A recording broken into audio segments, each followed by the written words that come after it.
Então, gente, continuando aqui, certo? A parte que a gente parou semana passada, aliás, ontem, né? A parte que a gente falou ontem, né? E aí nós fizemos todo aquele panorama, né? Eu trouxe para vocês aqui uma imagem, né? Eu trouxe para vocês uma imagem mostrando, né, no caso, a diferença de uma colônia de exploração e uma colônia de povoamento. Foi muito massa a nossa aula ontem, né? Explicando, né, mostrando para vocês detalhadamente o que seria uma colônia de povoamento e uma colônia de exploração, certo? Bom, então tá aqui, né, nesse slide aqui que eu trouxe para vocês, não é um slide meu, tá? Eu peguei porque foi o que eu achei mais próximo, né, do que eu realmente queria passar para vocês. Então tá aqui as colônias do norte, tá? A gente já viu as características ontem, né? Quem faltou ontem, inclusive, vá lá no YouTube, tá? Quem faltou ontem, vá lá no YouTube para rever a aula, que foi uma aula muito importante. Professor, uma coisa que eu percebi lá no YouTube, que tinha umas aulas que eu faltei, eu tô indo lá no YouTube. Lá não tem. Ô, professor, Só eu tem faltei uma ontem. visualização. Não tem quase ninguém vê as aulas, só tem uma, duas visuais. Porque assim a gente até entende, porque na verdade aquelas aulas ali é para quem faltou, né? Então a gente supõe, né, sendo bem sincero, a gente supõe, né, que quem está assistindo ali são pessoas que faltaram às aulas, né? Mas enfim, se assistiram ou não, aí quem está perdendo é a pessoa, né? Ô, professor, Bom, beleza, Matheus, não precisa justificar não, tá? Eu entendo, tranquilo, tá? Tranquilo. É só você assistir lá a aula, tá? Então, a gente tá aqui as colônias do sul, certo? A gente já também mostrou as características de todas elas, né? Tá aqui aquele mapinha inicial, certo? Bom, gente, então vamos começar aqui. Eu já queria falar para vocês aqui uma questão, tá? Tranquilo, Nicole. Viu, gente? Eu já queria falar para vocês aqui, adiantar uma coisa para vocês aqui, tá? Essa Guerra dos 7 Anos, ela foi a causa máxima que levou à independência. Como eu falei para vocês, gente, a história, ela é cíclica, tá? Ela é interligada, ela não para, ela é dinâmica, certo? Então vamos lá, vamos prestar atenção aqui. Os colonos vieram para aqui, para a Inglaterra, né? Para Inglaterra não, perdão, tá? Vieram para aqui, para os Estados Unidos, né? Para a região que hoje é os Estados Unidos, né? As 13 colônias, tá? Agora perceba, no início estavam todos de boas, tá? Mas isso aqui é importante, preste atenção. A Inglaterra acabou se envolvendo em uma guerra contra a França. Foi, me lembro. Tá? Inclusive, eu até comentei com vocês no assunto lá sobre Revolução Francesa, eu falei sobre essa guerra, né? Que eu até comentei para vocês que a França já estava... exatamente, Emily, né? Então, assim, eu comentei com vocês que a França já estava numa situação caótica, sem alimento, o povo passando fome e necessidade, e a França ainda achou de se envolver numa guerra contra a Inglaterra. Estão lembrados que eu falei para vocês? Sim. Pronto. É essa guerra aqui, tá? A famosa Guerra dos 7 Anos. Então, olha só, foi uma guerra entre Inglaterra e França, né? Que durou aí entre 56 e 63, tá? De 1700 aí. Você pode ver que são alguns anos antes da Revolução Francesa, tá? Mas tem uma coisa. Olha só, eu comentei isso também com vocês lá no assunto sobre a Revolução Francesa. A Inglaterra saiu vencedora dessa guerra, ok? Informação básica. Inglaterra, essa guerra dos 7 anos, Inglaterra venceu. Mas tem um detalhe, gente. Eu acho que eu já comentei com vocês diversas vezes, tá? Eu já comentei com vocês diversas vezes que numa guerra não há vencedores. Lembra que eu já falei para vocês várias vezes sobre isso? Na guerra não há vencedores. Ah, beleza, mas o país tal venceu a guerra. Certo. Aí vem a pergunta. A que custo ele venceu essa guerra?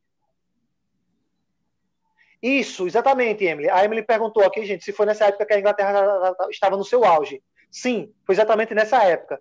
Inclusive, Emily, esse aqui foi os anos iniciais que levaram à Revolução Industrial. Tá? Aqui nós estávamos no comecinho da Revolução Industrial.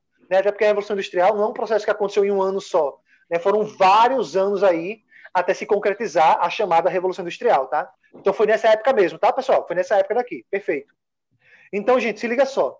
Como eu falo para vocês, quando um país vence uma guerra, vence entre aspas, a que custo foi que ele venceu essa guerra? Né? A que custo foi que ele venceu? Quantas pessoas não morreram? Né? Quantos gastos, né? Quantas coisas não foram gastas aí para que tal país vencesse a guerra? Né? Então, não é uma coisa que você vai do dia para a noite, né? Assim, você foi lá e venceu sem nenhum custo. Tem custos altíssimos. E é nesse momento, gente, esse aqui é o pulo do gato, tá? Presta atenção, meus amores, presta atenção. Foi justamente devido a essa guerra, por mais que a Inglaterra tenha vencido, mas ela estava falida, ela perdeu muito dinheiro e ela perdeu muitos recursos. E aí, o que é que todo patrão faz quando ele está com dívidas? Ele explora ao extremo o trabalhador. Gente, isso aqui é só um exemplo bobo para que vocês possam entender o seguinte. Professor, Oi. eu vou aqui sair para ver o que aconteceu com a minha avó. A parte que eu Tá, gente. perder, eu assisto no YouTube, viu? Certo. Gente, não se preocupe não, tá? Se vocês precisarem sair por algum problema assim, não precisa me avisar não, tá? É só vocês irem, tentar voltar o mais rápido e qualquer coisa depois vocês podem me avisar lá no PV, certo? Bom, continuando aqui, gente, esse aqui é o pulo do gato, tá? É o momento chave para que você entenda o processo de independência americano. Preste atenção. Como eu dei esse exemplo para vocês agora, quando um patrão está em crise, ele explora mais o trabalhador, certo? Deu para entender esse exemplo, né? As 13 colônias pertenciam à Inglaterra, que era a metrópole. Ok? Inglaterra é a metrópole. A Inglaterra estava falida. De quem vocês acham que a Inglaterra ia explorar? As 13 colônias. Vocês entenderam, gente, isso aí? Deu para entender esse exemplo? Imagine que a Inglaterra é o patrão e as 13 colônias é o empregado. Como eu falei para vocês, em um momento onde o patrão está em crise, ele cobra mais dos seus empregados, ele vai explorar mais.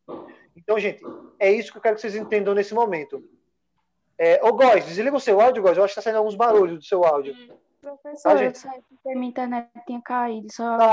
Gente, já falei para vocês, quando vocês saírem assim, não precisa me falar agora no momento não, tá? Eu entendo que é a sua internet, a sua conexão, tá? Então é só tentar voltar o mais rápido possível e qualquer coisa vocês me justificam quando a gente terminar o assunto ou no meu PV, certo? Se preocupe não, tranquilo, tá? Eu entendo. Viu, gente? Então, como eu falei para vocês, nesse meu exemplo, imagine que a Inglaterra é o patrão e as 13 colônias é o trabalhador. Se a Inglaterra estava falida, estava precisando de dinheiro e de recursos, quem tu acha que ela ia explorar? As 13 colônias. Deu para entender bem isso aqui, né? Isso aqui, se você não conseguir entender isso aqui, vai ficar difícil você entender o resto. Mas eu acho que ficou claro para vocês, né? Se não ficou, é só ligar o seu áudio e perguntar. Bem isso, né, Emily? Exatamente isso que você falou, né? Então, olha o que foi que aconteceu aqui, gente. Ó, a Inglaterra resolveu aumentar e outra, além de aumentar vários impostos e taxas, ele decidiu criar novas leis, novos impostos. Gente, esse aqui é o grande pulo do gato. Tá, gente? Isso aqui é o grande pulo do gato, tá? É o grande pulo do gato para que você possa entender os motivos que levaram à independência. Inclusive, tem alguns historiadores, pessoal, olha que interessante isso aqui. Tem alguns historiadores que levantam a hipótese de que se a Inglaterra não tivesse cobrado esses impostos aqui, essas novas leis absurdas, muito provavelmente o processo de independência americano levaria muito mais tempo ou aconteceria numa época completamente diferente. Mas só que essas novas leis aqui impulsionaram, tá? É isso que eu quero que você entenda. Essas novas leis aqui revoltaram os colonos a ponto de impulsioná-los para a luta para a independência. Tá? Vamos dizer assim, essas leis aqui elas foram o estopim, foram a causa máxima. Para quem não sabe, estopim é a causa máxima, é o motivo final para algo acontecer. Vou dar um exemplo aqui. Lá no 9º ano, vocês vão ver que o estopim para a Primeira Guerra foi o assassinato do arquiduque Francisco Ferdinando. Tá? Então, assim, o Francisco Ferdinando ter sido assassinado foi o estopim para a guerra. Certo? Então, respondendo a pergunta da Nicole, gente, essa exploração, viu, Nicole? E os demais alunos aqui da sala, tanto foi com as colônias do norte quanto as colônias do sul, tá? Todas as 13 colônias foram prejudicadas por essas leis, certo? Foram as 13 colônias como um todo, não só as de exploração, mas também as de povoamento, sofreram com essas leis. Mas a do norte, né, que não era explorada. Isso, perfeito, gente. Só que as do norte tiveram um impacto maior, porque como a gente viu na aula de ontem, as do norte era quem tinha um comércio bem desenvolvido, era quem tinha trabalho assalariado, era quem tinha profissionais liberais, né? Então, assim, as duas levaram impacto, mas com certeza as colônias do norte levaram um impacto muito maior, certo? Então vamos lá, meus amores, vamos ver aqui algumas leis tá? Algumas leis que foram importantes, que foram criadas nessa época. Primeira lei, a lei do chá. Gente, vocês devem saber muito bem que é tradicional, até naquelas séries que aparece Sherlock Holmes, ou a da Enola Holmes, né, que foi a nova agora que saiu. Enfim, todas essas séries que se passam na Inglaterra, é muito comum vocês verem ele tomando chá. Eles tomando chá. Né? Até saiu uma série nova agora na Netflix, que é a Maldição da Mansão Bly. Né? E nessa série da Maldição da Mansão Bly, que aparece muito lá que eles tomam chá diariamente, é comum para eles. Do mesmo jeito que o brasileiro toma muito café, os ingleses têm a tradição de tomar muito chá. Aí tu pergunta, imagina se o governo brasileiro aumentasse os impostos do café aqui no Brasil. Tu acha que isso não ia revoltar a população brasileira, não? Gente, com certeza absoluta, né? Com certeza absoluta. Mexa no café. Exatamente. Na população brasileira seria isso. Mexa em qualquer coisa. Agora não mexa no café, não. Né? Porque é tradicional. E, gente, foi exatamente isso. Eu faço 4 e minha avó faz 2 garrafas, ainda não dá. Pois é, né? Então, assim, foi exatamente foi nessa ferida que a Inglaterra tocou. No caso, tocou no chá. Né? Isso já revoltou. Então, deu monopólio do comércio do chá para a companhia inglesa. Gente, a companhia inglesa começou a cobrar preços altíssimos por essas leis aqui. E essa lei daqui, gente, ela foi de 1764, tá? Foi a primeira grande lei. A segunda grande lei que foi criada, lei do selo. Pessoal, já imaginou? Hoje em dia ninguém escreve mais carta, então vamos modernizar essa lei aqui. Imagine que, ao invés de mandar carta, você manda um WhatsApp, né? Você manda uma mensagem pelo WhatsApp, Instagram ou Facebook. Não é assim? Imagina, pessoal, que para cada mensagem que você mandar, você tem que cobrar um imposto. O que é que vocês acham? Gostaram dessa lei? Para cada mensagem que você mandar, você é cobrado um imposto. Gente, isso aqui é um exemplo moderno do que foi a lei do selo. Pessoal, para qualquer carta, para qualquer documento oficial, para qualquer mensagem oficial que você vai mandar, você precisa de um selo. Ainda hoje é assim.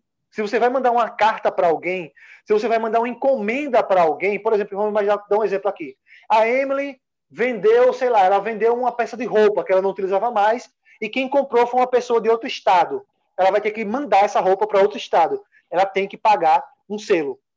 Tá? Mas aí é um selozinho bobo, é baratinho. Mas nessa época, não. O selo, a lei do selo, gente, todo produto que circulava dentro da colônia, das 13 colônias ali, né? Qualquer produto, qualquer carta, qualquer memorando, qualquer coisa que fosse feito, tinha que ter um selo caríssimo. Então isso aí é mais uma coisa que fez com que a população se revoltasse.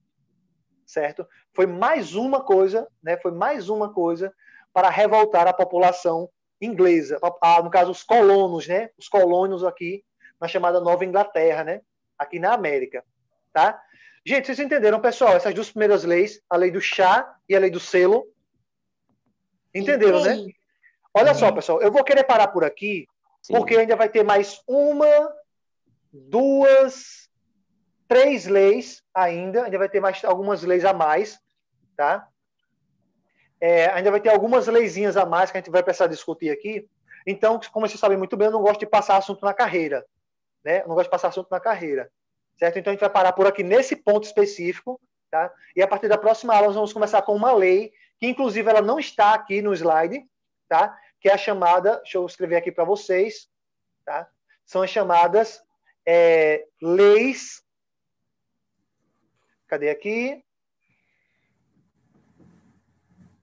Townshend, tá? Leis Townshend, certo? Isso aqui era um tipo de lei, tá? Também que vai ser criada nessa mesma época, tá? Leis Townshend, certo? Então a gente vai começar a partir do próximo ponto, onde eu vou explicar para vocês justamente o que foram essas leis Townshend, tá?